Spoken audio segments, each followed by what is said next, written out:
오늘 오후 뉴욕에서 한국과 미국, 일본의 외교 장관 회담이 개최됐습니다. 앤토니 블랭킨 장관의 인사말 이후 회담은 비공개로 진행됐습니다. 뉴저지주에서 최근 시행되고 있는 플라스틱백 사용 제한을 개정하고자 하는 움직임이 나오고 있습니다.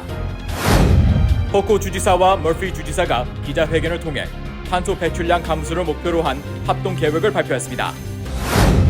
뉴저지주에서 실시한 팬데믹 기간 소로 미비자들을 위한 제외된 근로자 기금 프로그램 종료일이 다가오는 가운데 신청자 중 절반이 아직 심사 과정에 있어 화제가 되고 있습니다. 연방준비제도의 기준금리 인상과 러시아 우크라이나 전쟁 기간 고조로 인해 미국 달러화가 20년 만에 최고치로 뛰어올랐습니다. 뉴욕 브루클린의 한 아파트에서 악취 신고를 받고 출동한 경찰이 여행 가방 속에 22세 여성의 시신을 발견했습니다. 뉴저지주가 올 가을 학기부터 공립학교 학생들을 대상으로 하는 성교육을 대폭 강화한다고 밝혔습니다.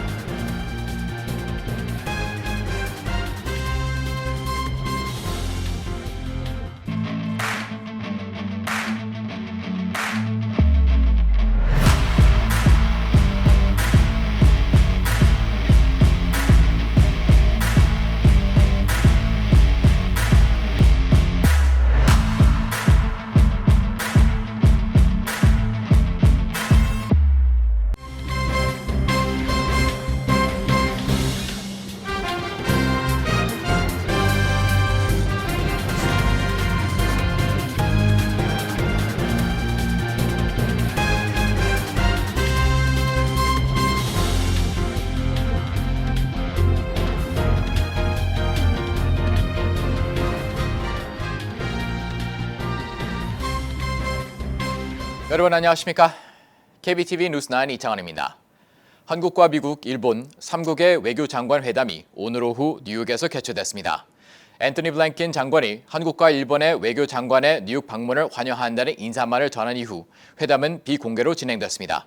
첫 소식 김은지 기자가 전합니다.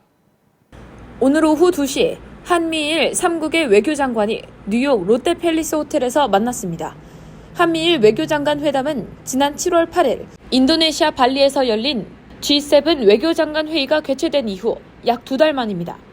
앤서니 블링컨 미 국무장관은 인사말을 통해 우리는 가장 중요한 양자 관계를 맺고 있는 동시에 한미일 3국 간의 파트너십을 가지고 있다고 말했습니다.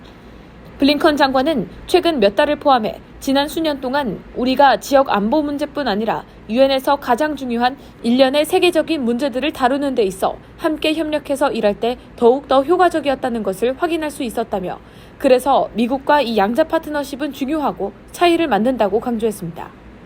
박진 외교장관과 하야시 요시마사 일본 외무상은 이날 회담에서 별도의 인사말은 하지 않았고 블링컨 장관의 모두 발언 이후 이날 회담은 비공개로 진행됐습니다. 3국의 외교장관은 오늘 회담에서 북한의 핵 무기 관련 움직임 등에 대한 공조 방안을 논의한 것으로 알려졌는데 구체적으로 최근 북한이 사실상 모든 상황에서 핵무기를 사용할 수 있도록 핵 사용 문턱을 낮추는 법령을 채택한 것과 관련 공동 대응 방안을 논의하고 또 북한의 제7차 핵실험 준비 동향 등에 관한 최신 정보 평가도 공유한 것으로 전해졌습니다. 한미일 3국은 동시에 대화의 문이 열려있다는 기조를 재차 확인하며 북한을 대화의 장으로 견인하기 위한 의견도 교환했습니다. 이 밖에도 미 중패권 경쟁 심화, 우크라이나 전쟁 장기화, 기후변화 등 글로벌 현황과 미국의 인플레이션 감축법에 따른 북미산 이외 전기차 차별로 인해 한국 및 일본의 자동차 업계에 피해가 예상되는 만큼 관련 논의 진행 여부에 대한 관심도 모아지고 있습니다. KBTV 뉴스 김은지입니다. 뉴저지주에서 최근 시행되고 있는 플라스틱백 사용 제한으로 인해 시민들의 불편이 가중되면서 일부 뉴저지주 의회 의원들이 이를 개정하고자 하는 움직임을 보이고 있습니다. 자세한 내용 전상희 기자가 전합니다.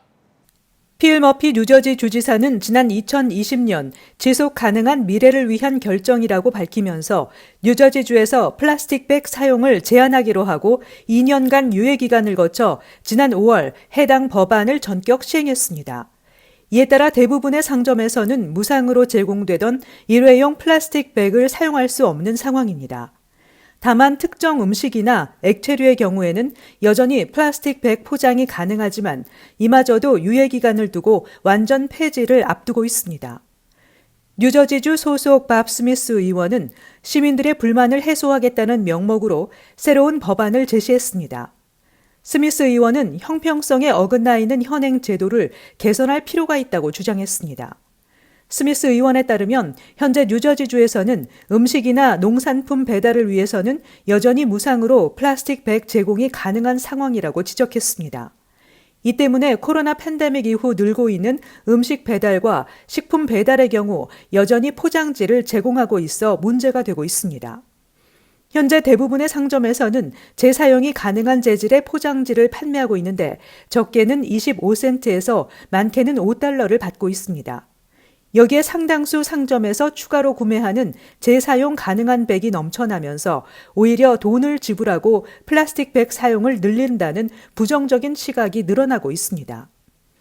그러나 뉴저지주 정부는 플라스틱 백 사용 제한 시행이 4개월 정도밖에 적용되지 않았기 때문에 여전히 많은 시행착오가 있을 수 있다고 밝히면서 앞으로 재사용 가능한 장바구니 사용을 적극 권장하기 위한 캠페인을 벌이겠다고 밝혔습니다.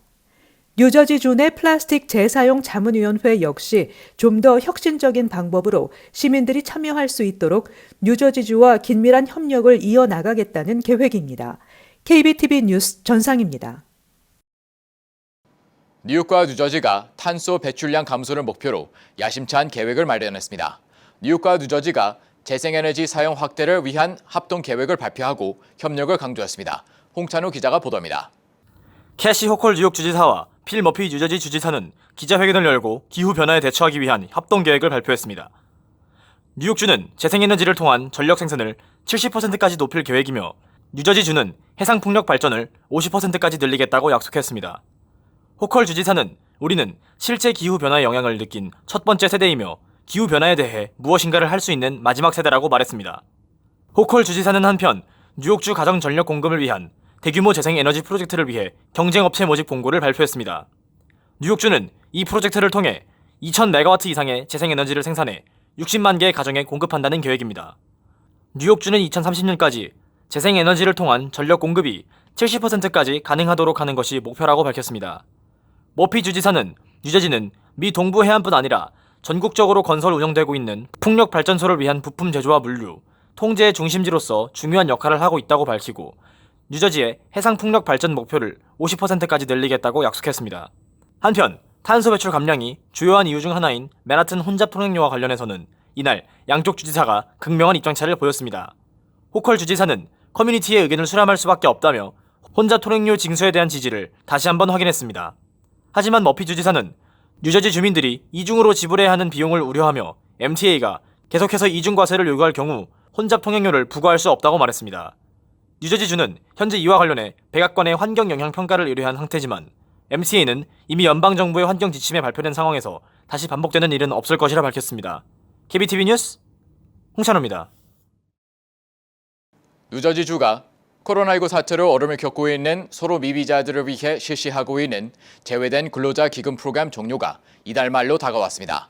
그러나 신청자 중 절반이 아직까지 심사 과정에 있는 것으로 나타나면서 프로그램 종료 시한을 연장해야 한다는 지적이 나오고 있습니다. 보도에 박준호 기자입니다.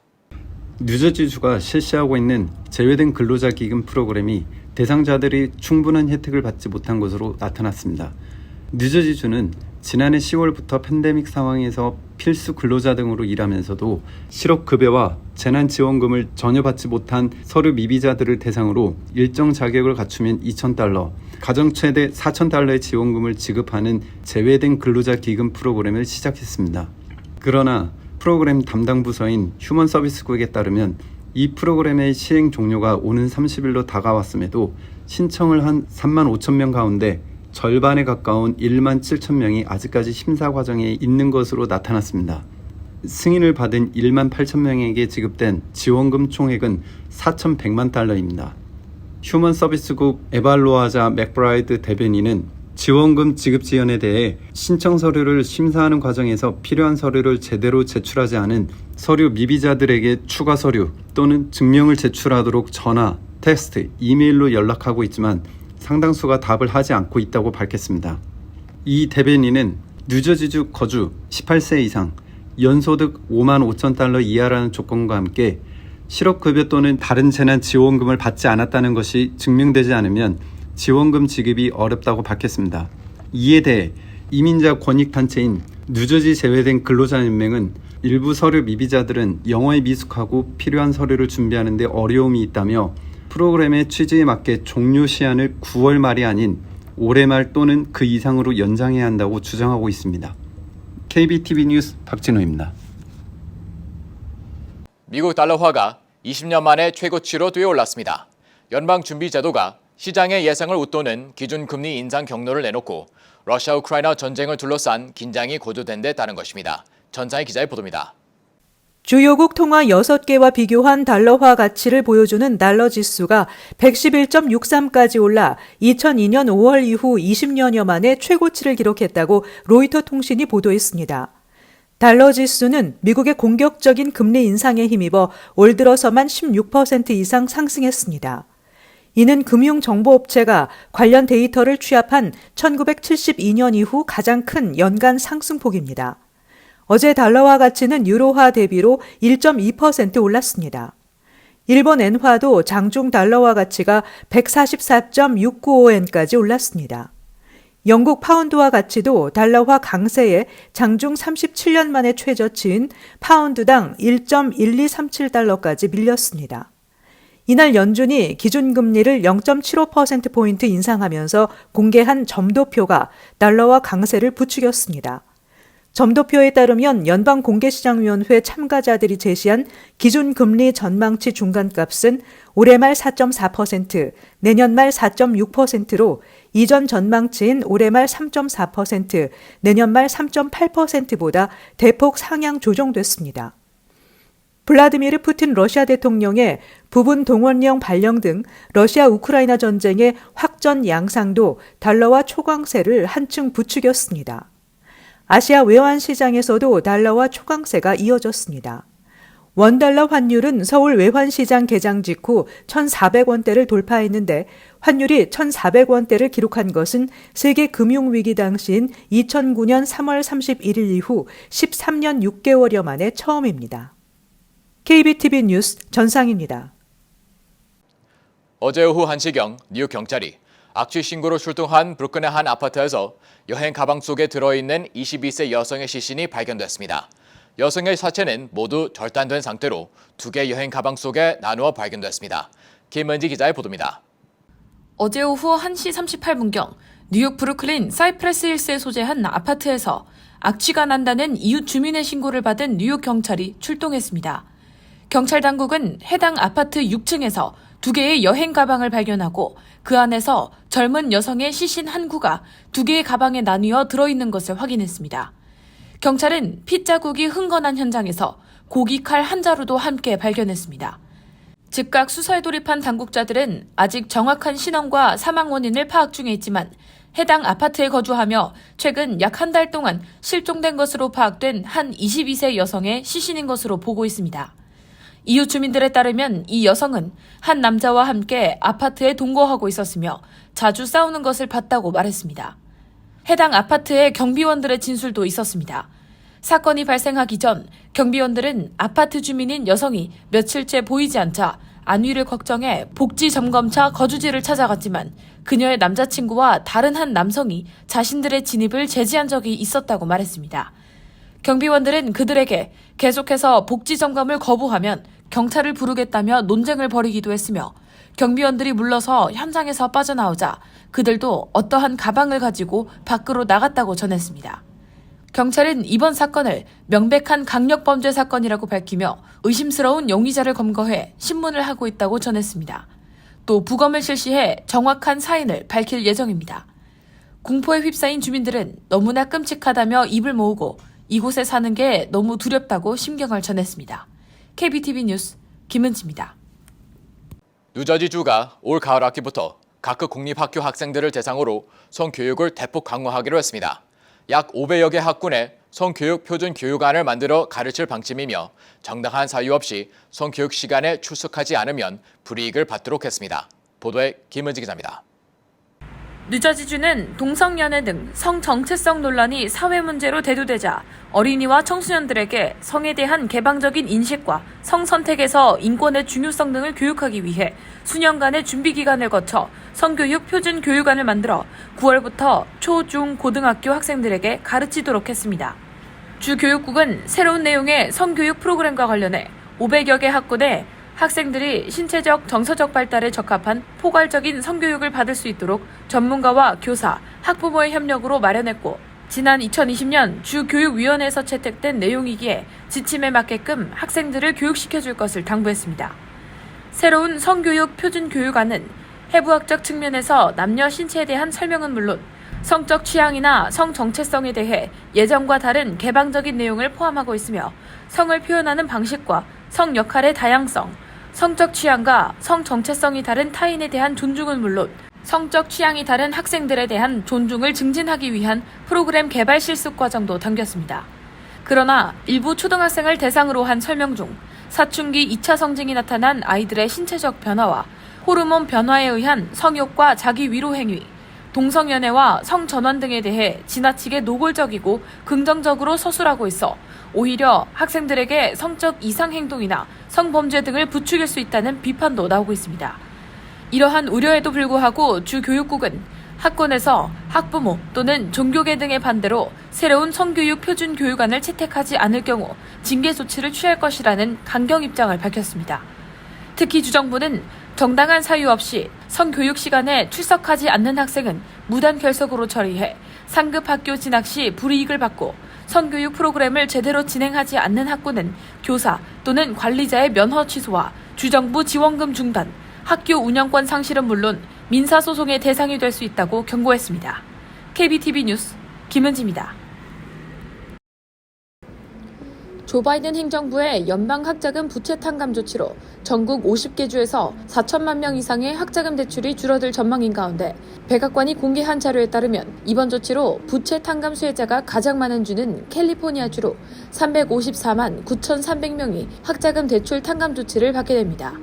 2위는 332만 3,200명인 텍사스주, 3위는 242만 7,600명인 플로리다주입니다.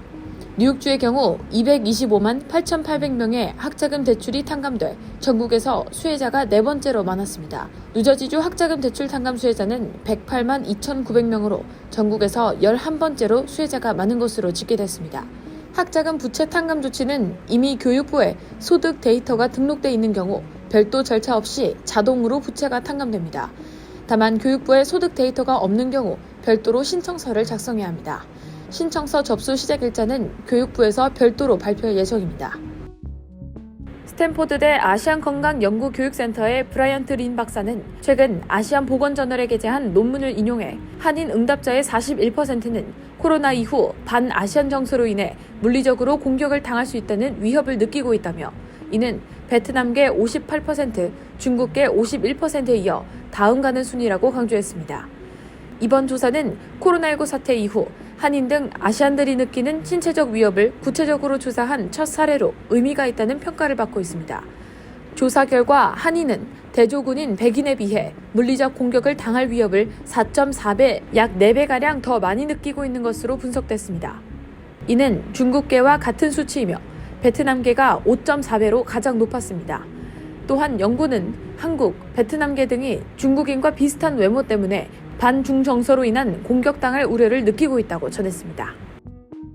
금융정보업체 월렛허브에 따르면 크레딧카드 부채가 있는 소비자들은 이번 연준에 또 한 차례 가파른 금리 인상으로 인해 올해에만 추가로 53억 달러의 이자를 지출하게 됐습니다. 올해 5차례 금리 인상을 합산할 경우 소비자들이 부담해야 할 추가 이자 부담은 이전보다 209억 달러가 늘어나게 됩니다. 자동차 융자 이자율 역시 이번 인상으로 6%를 넘어설 것으로 보입니다. 자동차 정보 매체 에드먼즈는 72개월 융자 프로그램을 통해 4만 달러를 6% 이자로 대출받을 경우 5%였던 때보다 1,348달러를 더 지불하게 됩니다. 모기지 금리는 일반적으로 연준 금리 인상 조치 후 몇 주간 높아질 수 있지만 이자율을 직접 결정하지는 않기 때문에 큰 영향을 주지 않을 수도 있는 것으로 전망됐습니다. 오늘 미 도로교통안전국에 따르면 테슬라는 지난 19일 도로교통안전국에 세이프티 파워 윈도우 소프트웨어를 개선하기 위해 차량 109만 6천여 대를 리콜한다고 통지했습니다. 해당 차량은 2017년에서 2022년 사이 모델 3, 2020년에서 2021년 사이 모델 Y, 2021년에서 2022년 사이 모델 S와 X 등입니다. 세이프티 파워 윈도우는 창문을 자동으로 닫는 과정에 물체가 감지되면 창문이 다시 자동으로 내려가는 기능으로 어린이 등이 창문에 끼는 사고를 방지합니다. 도로교통안전국은 이 기능이 제대로 작동하지 않으면 운전자나 승객의 신체가 창문에 끼어 부상 위험을 키운다고 설명했습니다.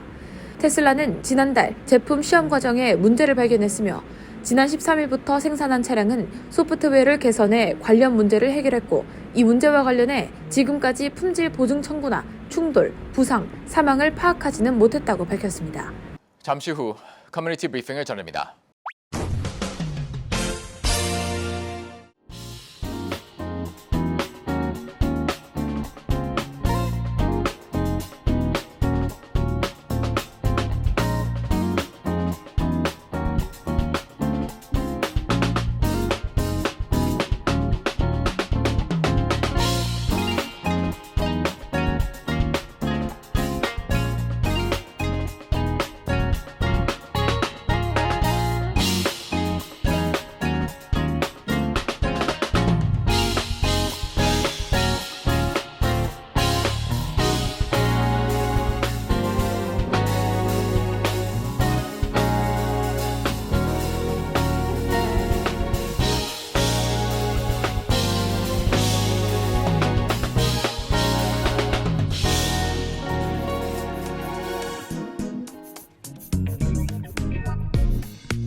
이어서 환율과 증시 전합니다.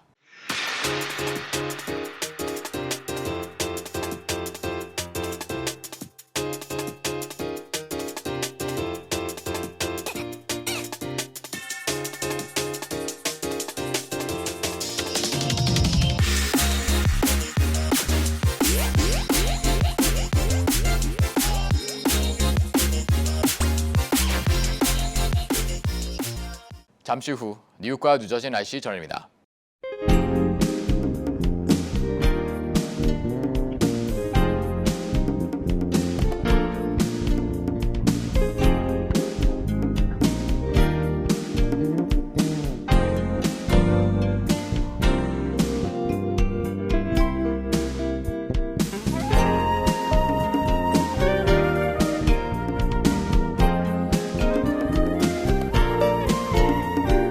KBTV 뉴스 9 마칩니다. 오늘도 시청해주셔서 감사합니다. 편안한 밤 보내시 바랍니다.